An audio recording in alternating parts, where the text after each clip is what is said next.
Olá! Hoje a nossa análise é sobre uma transformação, olha, profunda no comércio global. O tema, geopolítica de suprimentos. Mas a história aqui é sobre como a gente saiu de um risco de quebra acidental para um mundo onde as cadeias de suprimentos viraram uma arma. E uma arma usada de propósito. É essa mudança que a gente vai ver em detalhe. Essa frase, ela resume perfeitamente a virada de chave, a mudança sísmica que a gente está vendo acontecer.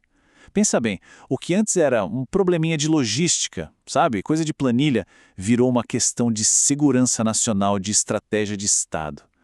E a semente de tudo isso foi plantada num choque que, olha, todo mundo aqui viveu. Então, vamos voltar no tempo, para 2020. A pandemia foi, sem dúvida, o nosso grande acorda para a vida, né? Foi aquele momento em que a fragilidade do sistema global ficou ali escancarada para todo mundo ver. Só que a natureza daquela crise é fundamentalmente diferente da que a gente enfrenta hoje.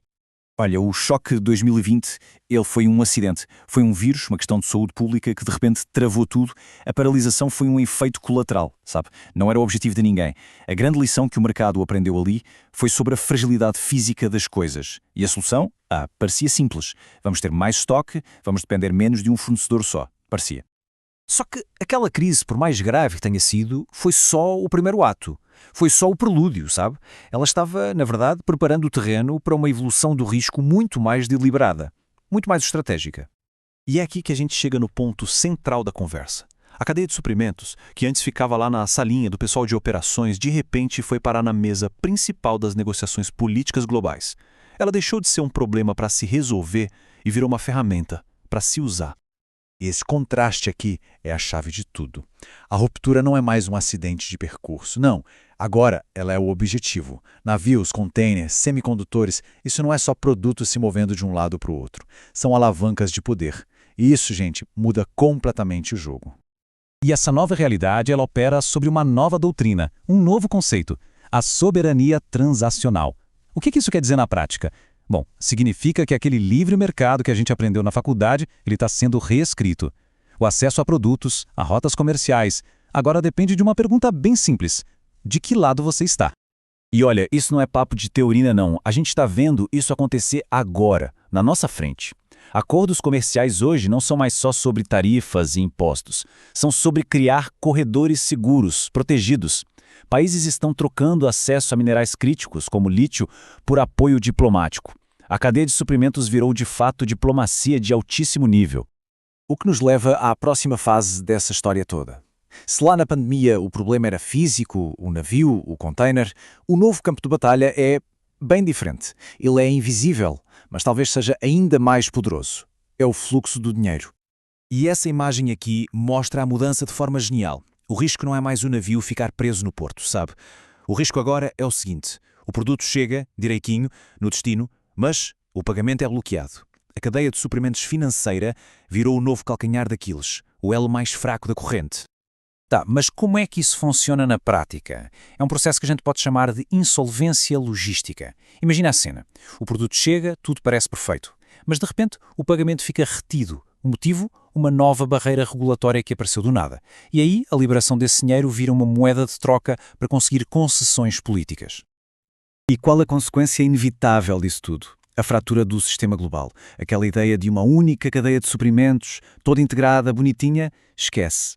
A gente está caminhando a passos largos para um mundo de sistemas paralelos e, muitas vezes, sistemas que competem entre si.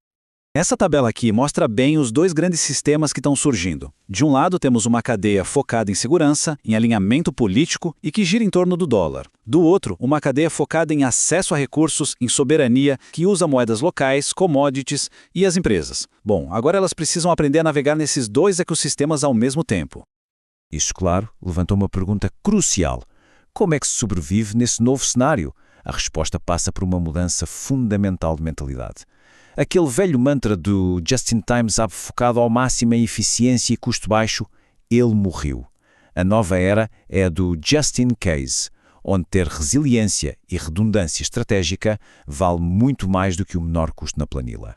E o que é esse just-in-case na prática? Significa ter redundância geopolítica. É sobre construir uma cadeia de suprimentos que seja tão forte, mas tão forte que consiga operar apesar das pressões das superpotências. É, no fundo, uma busca por autonomia estratégica. O que nos leva à nossa reta final. Que tipo de líder, que tipo de profissional consegue navegar nesse mundo novo? Porque as habilidades que eram super valiosas 5 anos atrás, talvez não sejam mais suficientes hoje. A primeira verdade que a gente precisa aceitar é a seguinte: em qualquer setor que seja considerado estratégico, aquela linha que separava o privado do político simplesmente sumiu, ela não existe mais. Cada decisão de negócio hoje tem uma implicação geopolítica e vice-versa.